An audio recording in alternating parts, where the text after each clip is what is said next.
I'm Lani Grace Gasang.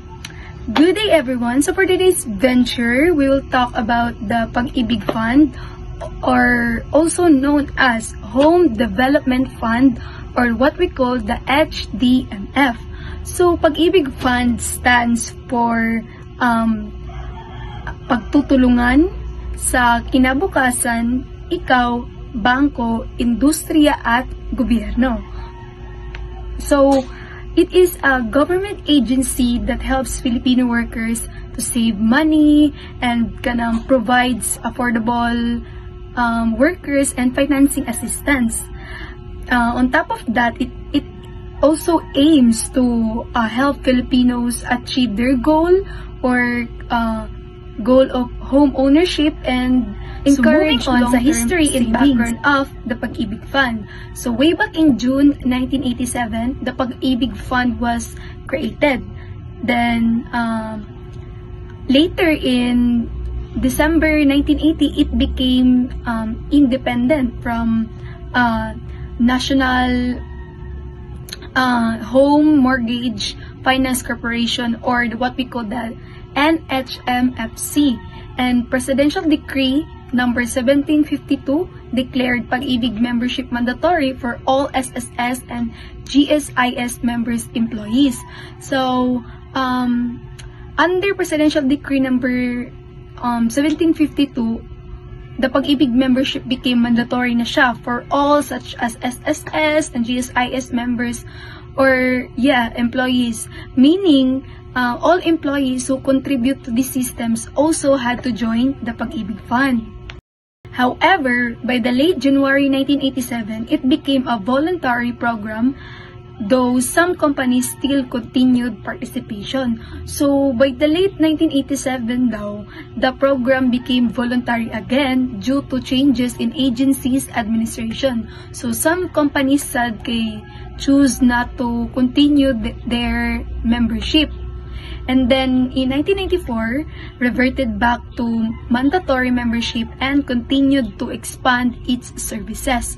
So sa 1994 daw, the Pag-ibig became mandatory again, and it continued to grow, offering different programs to help its members, especially in katong mga housing and savings.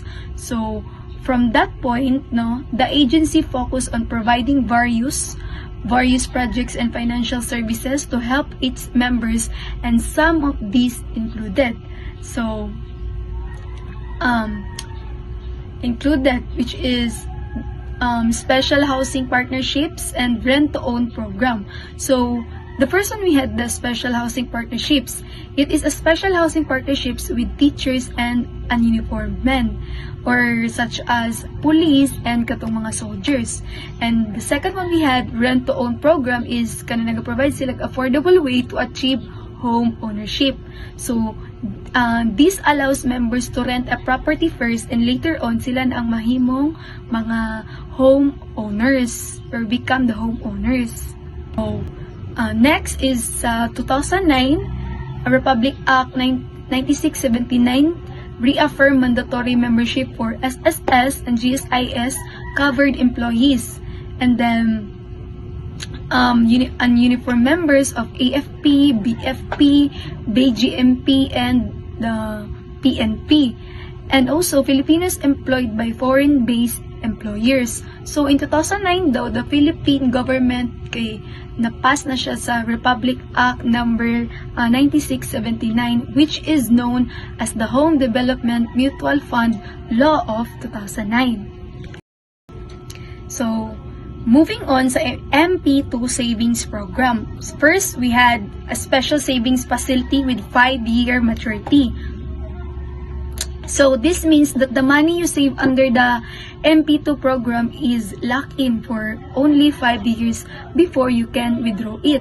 So during this period, your savings will earn dividends. So maka-earn do kag dividends. And after 5 years, pwede nimo siya ma-withdraw. Pwede na nimo man withdraw ang imong kwarta along with the total earnings. And the second one, we had the offers higher dividends in addition to regular savings. So the MP2 program gives higher dividend rates. So ang MP2 program daw kay ginatagaan kanila higher nga dividend rates compared to the regular Pag-ibig savings. And also this allows members to grow their money fast. Grow their money fast. So the dividends come from the earnings of the Pag-ibig Fund's investments in housing loans, governments, securities, and corporate bonds. And the last one we had available for both active and former members, including nga kaning mga pensioners and katong mga nag-retire na. So this means that this program is open not only to current Pag-ibig members or kato sa mga daan nga Pag-ibig members who are still working, but also kato sa mga kanang ni-retired na or nag-stop na sila contribute. So it gives everyone, whether working or retired na, ginatagaan nila chance to continue gihapon sa ilang saving and earning from their investment.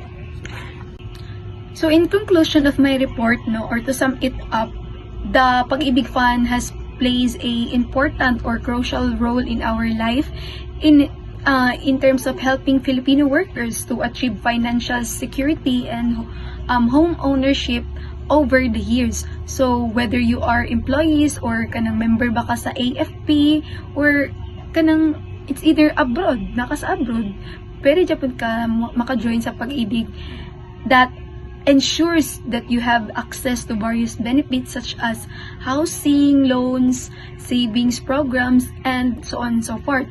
So through these various programs, it continues to promote savings, support housing projects, and improve the lives of Filipino workers.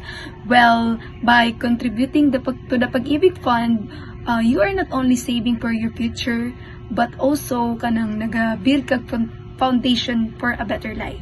That's all. Thank you.